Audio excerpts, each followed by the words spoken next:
औज़ु बिल्लाहि मिनश शैतानिर रजीम बिस्मिल्लाहिर रहमानिर रहीम। अस्सलामु अलैकुम रहमतुल्लाहि व बरकातुहू। सूरह अनाम है मेरे सामने, आयत नंबर 71 और रुकू नंबर 15 शुरू हो रहा है, पारा नंबर 7 है। और आयत नंबर 70 में अल्लाह तबारक व तआला ने आखिरी बात फरमाई थी कि नबी आप उनको उनके हाल पे छोड़ दें। और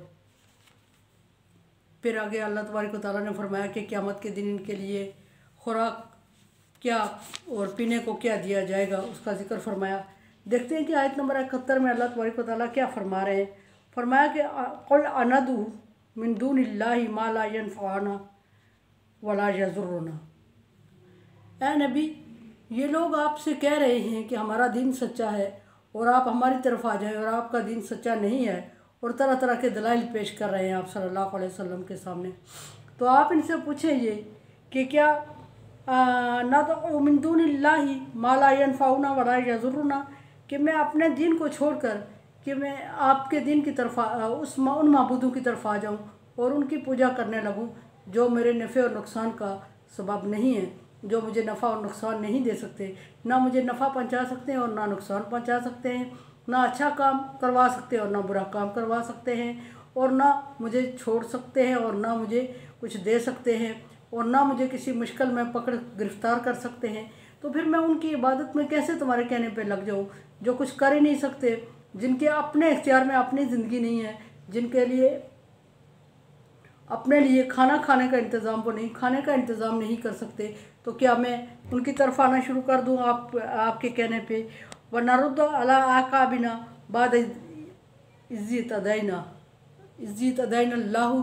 और अल्लाह तबारक व तआला ने मुझ पे दीन नाज़िल किया, मुझे शरीयत दी और मुझे अहकामात से नवाजा, और मेरे लिए अल्लाह तबारक व तआला ने हदायत का इंतज़ाम किया। तो क्या मैं उस हदायत को छोड़कर आपकी तरफ लौट जाऊँ, आपकी तरफ हो जाऊँ जिस दीन की तरफ जिस दीन का कोई सबूत नहीं है? क्या मैं उस दीन की पैरवी करने लगूँ? ऐसा मुमकिन नहीं है, ऐसा मैं नहीं कर सकता। और मुझे अल्लाह तबारक व तआला ने जो दीन दिया है और मैं उस दीन की पैरवी करूँगा, और मैं उस रब को मानूँगा जिस रब ने मुझे पैदा किया और मुझसे पहले लोगों को पैदा किया और मुझसे बाद क़यामत तक लोगों को पैदा करता रहेगा, और जिसने मुझे खाने पीने और मेरे रहने का इंतज़ाम किया, जिसने मेरे से पहले लोगों का किया और जो क़यामत तक के लोगों का नफ़ा और नुकसान करता रहेगा, और जो नफ़े और नुकसान का मालिक है, मैं उसकी इबादत करूँगा और मैं उसको पुकारूँगा और मैं उससे हासिल करूँगा और मैं उससे मांगूँगा, ताकि मैं अपने ईमान का, अपनी दीन का हक़ अदा कर सकूँ। और वो दीन क्या है, वो ईमान क्या है? इस हदान अल्लाहु, हदायत दिया मुझे अल्लाह तबारक व तआला ने। किसकी हदायत दिया है, किस तरह हदायत दिया है? कुरान पाक भेजा है, और कुरान पाक हज़रत जिब्रील अलैहिस्सलाम लेके आए और हदायत का इंतज़ाम किया, और अल्लाह तबारक व तआला ने नबी सल्लल्लाहु अलैहि वसल्लम के ज़रिए क़यामत तक के लोगों का हदायत का इंतज़ाम किया और क़यामत तक के लोगों को दावत दी। कुरान हदायत है, हर एक के लिए है, जो इसको कबूल करे उसके लिए है, जो कबूल नहीं करता उससे ज़बरदस्ती कबूल नहीं करवाया जा सकता। अल्लाह तबारक व तआला कुरान पाक में ही फरमा रहे हैं, ला इक्राह फिद्दीन, तीसरे पारे में, दीन में जबर नहीं है। इसका मतलब यह है कि दीन कबूल करने में जबर नहीं है। जिसको जो दीन अच्छा लगे अल्लाह तबारक व तआला ने उसको उस दीन पर छोड़ दिया, और क़यामत के दिन अल्लाह तबारक व तआला उससे हिसाब लेगा। अगर वो पसंदीदा दीन पे होगा तो वह अजर पाएगा, और अगर नहीं होगा तो अजर नहीं पाएगा। और वो पसंदीदा दीन, इन्ना दीन इंदल्लाहिल इस्लाम, पसंदीदा दीन अल्लाह के नज़दीक दीन इस्लाम है। फ़ला तमूतुन्ना इल्ला व अंतुम मुस्लिमून, मरते दम तक मुसलमान रहना। और ये भी अल्लाह तबारक व तआला का हुक्म है। इससे साबित होता है कि अल्लाह तबारक व तआला का पसंदीदा दीन दीन इस्लाम है। फिर फरमाया कि इब्राहीम अलैहिस्सलाम यहूदी और नसरानी नहीं थे, वो हनीफ़न मुस्लिमा, कि वो तो यकसू सिर्फ़ अल्लाह की इबादत करने वाले और मुसलमान थे, इस्लाम कबूल करने वाले थे।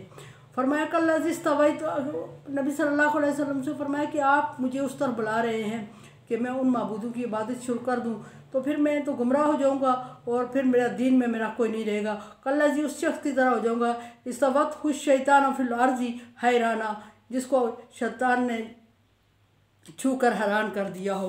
क्या मतलब शैतान ने छू कर हैरान कर दिया हो? इसका बाद मुतरजमीन ने ये तर्जमा किया है कि जिसको जंगल में जिन्हों ने हैरान कर दिया हो, यानी जिनका साया पड़ गया हो, जिसे हमारे लोग कहते हैं साया हो गया इसको, जिनका साया पड़ गया हो और वो हैरान परेशान हो के खड़ा हो, और हालांकि बाकी लोग उसके साथ जो होते हैं उनको नज़र आ रहा होता है, वो सही रास्ते पे बुला रहे हैं उसको, वो चल रहे होते हैं, और लेकिन वो उस पर इतना साए का असर होता है कि ना उसको कुछ नज़र आता है, और ना वो सही रास्ते का इंतखाब कर सकता है, और ना वो अपने दोस्तों को दोस्त समझ सकता है, क्योंकि हैरान उसको शैतान ने छू के इतना हैरान कर दिया। दूसरी सूरत में जिन्नों के असरात ने, जिन्नों के साए ने उसको इतना हैरान कर दिया होता है कि वो कुछ सोचने समझने की सलाहियत नहीं रखता।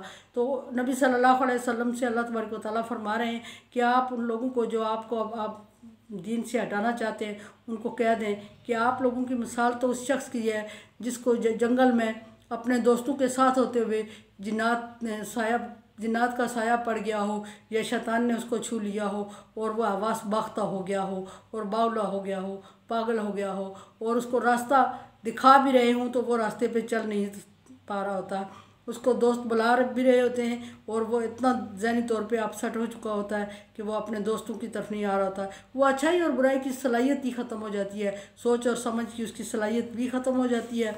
क्या मैं उस शख्स की तरह हो जाऊँ लहू अस्हाब यदऊना इला हुदा तना, और हालांकि उसके दोस्त उसको सही रास्ते की तरफ बुला रहे होते हैं और दिखा रहे होते हैं सही रास्ता, लेकिन उसके बावजूद चूँकि असरात साया और शैतान का छूना जो भी है उसको इस तरह हैरान कर देता है, उसकी आवाज़ खोज देता है कि वो अपने हवास में नहीं रहता और वो सही रास्ते का इंतखाब नहीं कर पाता, और वो अपने दोस्तों के बुलाने के बावजूद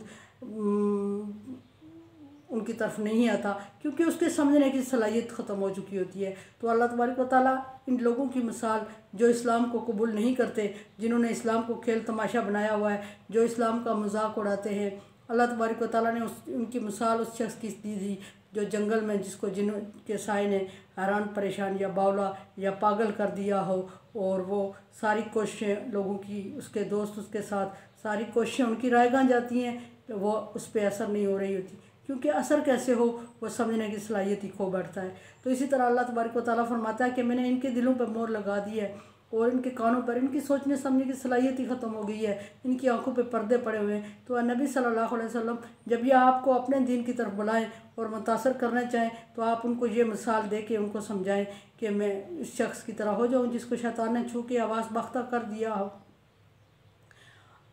इन्ना हुदल्लाहि हुवल हुदा, और उनसे कहें कि रास्ता वही है सही जिसका जो अल्लाह तबारक व तआला का बताया हुआ रास्ता है, इंतखाब वही सही है जो इंतखाब अल्लाह तबारक व तआला ने कर दिया है।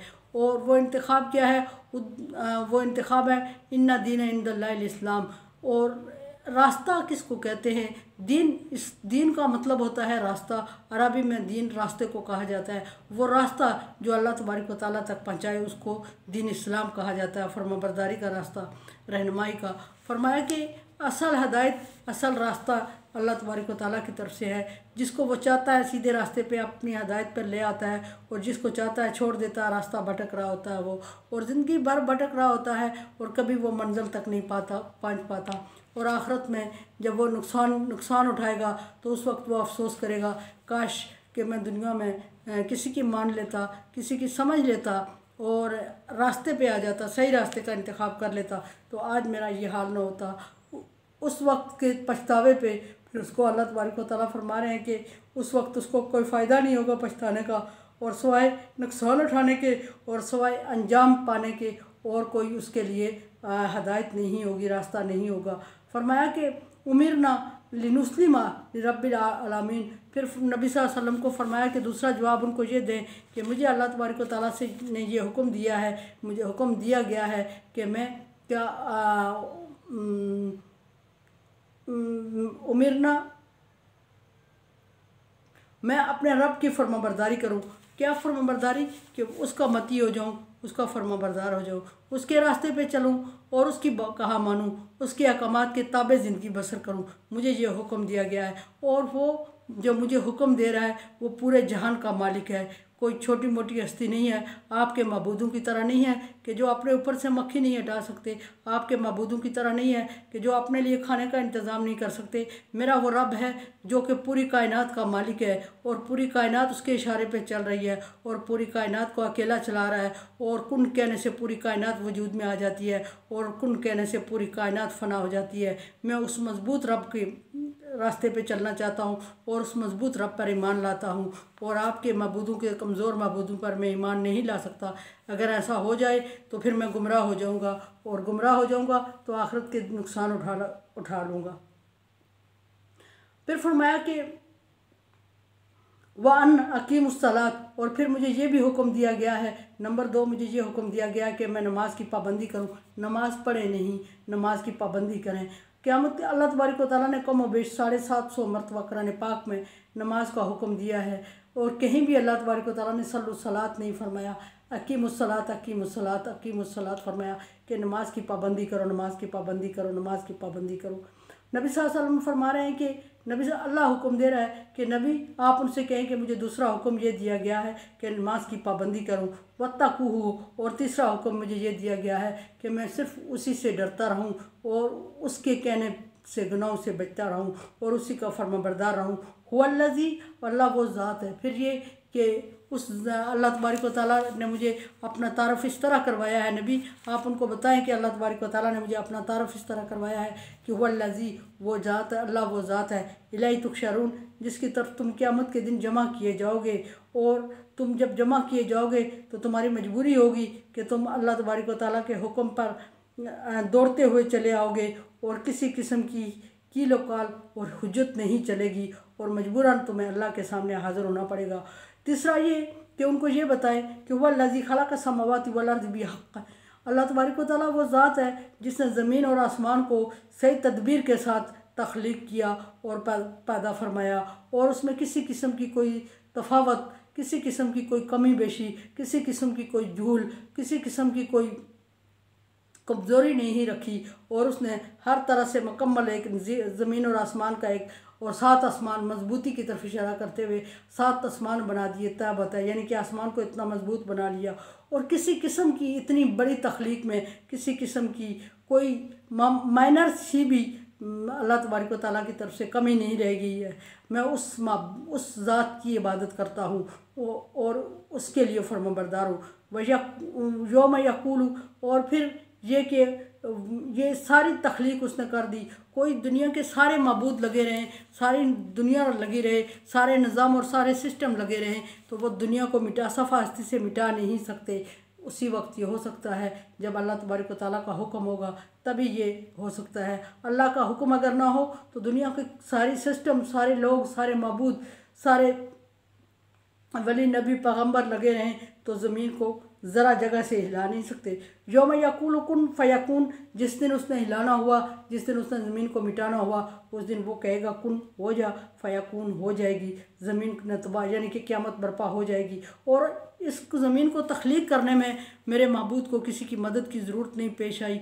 ए नबी आप उनसे कहें कि इस ज़मीन की तख्लीक में मेरे माबूद को किसी की ज़रूरत नहीं पेश आई, इस ज़मीन की फ़ना करने में मेरे माबूद को किसी की ज़रूरत नहीं पेश आएगी। और फरमाया कि वो ज़ात है कौलुल हक़,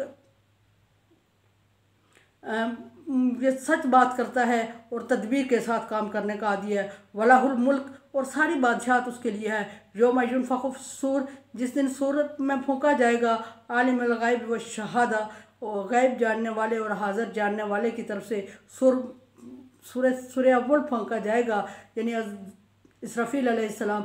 अच्छा, इसराफील अलैहिस्सलाम जब से दुनिया वजूद में आई है, जब से सूर लेके खड़े हैं और अल्लाह के हुक्म का इंतज़ार कर रहे हैं। अल्लाह तबारक व तआला जब भी हुक्म देंगे वो उसमें फूंक मारेंगे और सारी दुनिया तबाह हो जाएगी, और पहाड़ रुई के गालों की तरह उड़ते फिरेंगे और दुनिया तहस नहस हो जाएगी। और सूर की तारीफ़ करते हुए हदीस में लिखा गया है कि माइक टाइप चीज़ है। माइक टाइप गाय के सींग की तशबीह दी गई है कि एक तरफ से बारीक और पतला है जो अपने मुंह की तरफ रखा हुआ है इसराफील अलैहिस्सलाम ने, और अगले वाला हिस्सा उसका ज़रा चौड़ा और खुला है जिससे आवाज़ पूरी दुनिया में तबाही का सबब बन जाएगी। वो आवाज़ एक चीख होगी। युनफ़ख़ु फ़िस्सूर आलिमुल ग़ैब व शहादा, और वो सूर फूंकने का हुक्म कौन देगा? गायब को जानने वाला और हाज़िर को जानने वाला यानी अल्लाह ताला वह हकीम, और वो क्यों करेगा, इसराफील अलैहिस्सलाम के ज़रिए क्यों करवाएगा, वो हिकमत रखता है। और ख़बीर वो जानता है सारी चीज़ों को। ये नबी सल्लल्लाहु अलैहि वसल्लम को अल्लाह तबारक व तआला की तरफ से मुनकरीन इस्लाम के कुछ सवालों के जवाब और कुछ सोच के जवाब दिए गए। मेरे चैनल को आप सब्सक्राइब कर रहे हैं, thank you so much. Like dislike as you like, मेरे लिए दुआ कर। अल्लाह खौफुन अलैहिम वला हुम यहज़नून। अल्लाह।